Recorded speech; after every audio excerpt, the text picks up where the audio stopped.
اور شریعت نے ہم کو کیا کہا ہے؟ جتنا چاہے کماؤ. خرچہ کر دیے تو اس کی پوچھ نہیں. 1 کروڑ کمائے مہینے میں اور تمہارے 98 لاکھ خرچ ہو گئے، اس کی شریعت نے زکوٰۃ نہیں مانگی. 2 لاکھ اگر تمہارے پاس بچے ہوئے ہیں تو اس کی.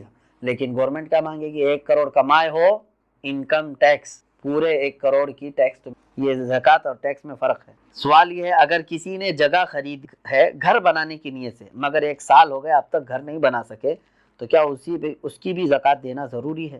آپ کی نیت دیکھی جائے گی. آپ جو جگہ خرید رہے تھے تو گھر بنانے کی نیت سے نا، تو ابھی چاہے 10 سال بعد بھی بنائے، آپ نے نیت کیا ہے گھر بنانے کی، تو جب تک آپ گھر نہیں بنائیں گے کوئی اس پر زکوٰۃ نہیں ہے، اس جائیداد پر زکوٰۃ نہیں دینی. آپ اپنے گھر بنانے کے لیے وہ زمین لیے. سوال یہ ہے کہ میرے پاس کل 250 گرام سونا ہے، اس میں سے کچھ سونے پہ لون لیا تو وہ بینک میں ہے، باقی سونا میرے پاس ہے، تو کتنے سونے پر زکوٰۃ نکالنا ہے؟ پورے 250 پر یا صرف اس پر جو میرے پاس باقی بچا ہوا ہے؟ اب دیکھیے، مثال کے طور پر میں آپ کو بتا رہا ہوں، 250 گرام سونے کے جو مالک ہیں انہوں نے 50 گرام سونا بینک میں رکھ دیا اور اس پر پیسے لے لیا ہے. بینک پیسے دیے ہیں نا اس کو، اور 200 گرام ان کے پاس ہے. اب زکوٰۃ جو ہے آپ کے 200 جو آپ کے پاس ہے اسی پر ہے، کیونکہ وہ گروی ہے اور آپ کے پاس پیسہ ہے، اس 50 گرام کا پیسہ ہے. اگر وہ پیسہ پورا صحیح سلامت آپ کے پاس ہے، 50 گرام کا جتنا بھی ملا، وہ 200 گرام سونے میں ملا کے زکوٰۃ دیں گے. بات تو ایک ہی ہو گئی. 50 گرام سونے پر جو بینک نے آپ کو پیسے دیے ہیں، اگر وہ پورے خرچہ کر دیا آپ کے پاس نہیں ہے تو اس کی زکوٰۃ نہیں، لیکن وہ بھی رکھے ہوئے ہیں آپ کے پاس، اور 200 گرام گھر کا سونا بھی ہے، تو اماؤنٹ اور 200 گرام دونوں سونا ملا کر کے سب کی ملا کے زکوٰۃ دینی. بات سمجھ میں آ گئی؟ ہاں. اب آپ نے پورے خرچہ کر دیے اور تو بینک میں جو 50 گرام سونا ہے اس زکوٰۃ نہیں، جب تک کہ آپ اس کو چھڑا کر کے نہیں لاتے، کیونکہ ابھی آپ فی الحال اس کے مالک نہیں ہیں، کیونکہ اس کے بدلے میں آپ نے پیسے لے لیے. سوال یہ ہے، میرے پاس 2 لاکھ روپے تھے، وہ میں نے قرض حسنہ دیا ہے، کیا مجھے 2 لاکھ روپیوں پر زکوٰۃ دینا ہے جبکہ وہ میرے پاس ابھی واپس نہیں آئے؟ کیونکہ آپ کو دینا ہے، آپ مالک ہیں اس کے، قرضہ کسی اور کو دیا ہے آپ نے، آپ زکوٰۃ آج دے دو، ہو سکتا ہے وہ قرضدار جلدی واپس لوٹا بھی دے گا، نہیں تو اس میں خرابی، اس کی نیت خراب ہونے کے بھی اندیشے ہیں. اب یہ ہے کہ آپ کی ہے کہ نہیں وہ رقم آپ کی ہے نا، آج اس کے پاس ہے، ابھی وہ دے نہیں رہا ہے. چلو وہی والا مسئلہ جو پہلے میں نے 5 سال کے بعد بھی اگر اس نے لوٹایا تو پورے 5 سال کی زکوٰۃ دینی. ابھی تو آپ کے لیے ٹھیک ہے، گنجائش، اگر آپ ابھی نہیں دینا چاہ رہے ہیں اس اماؤنٹ کی زکوٰۃ، ٹھیک ہے، آپ کے پاس نہیں ہے وہ 2 لاکھ، لیکن 5 سال کے بعد جب وہ 2 لاکھ واپس آپ کے پاس آ گئے تو پورے 5 سال کی کاؤنٹ کر کے آپ کو زکوٰۃ دینی پڑے گی، کیونکہ آپ اس وقت بھی مالک تھے، آپ بھی. اسی لیے ہر سال اگر اس کی نکالتا ہی رہ جائے تو اچھا ہے کہ جس دن وہ آئے گی تو آپ فری رہیں گے، پورے 2 لاکھ روپے آپ کے پاس رہیں گے. ورنہ پھر جب آئے گی 10 سال کے بعد تو زکوٰۃ اس میں پتہ نہیں کتنی بڑھ چکی. ہاں، یہاں تک آج کے یہ مسائل شرعیہ تھے. اور ایک کیا آخری سوال کیا تھا؟ پرورش میں لگا سکتے، یہی دیا ہے کہ دیکھیں جن بچوں کی پرورش میں آپ لگا رہے ہیں کیا وہ مستحق ہیں کہ نہیں.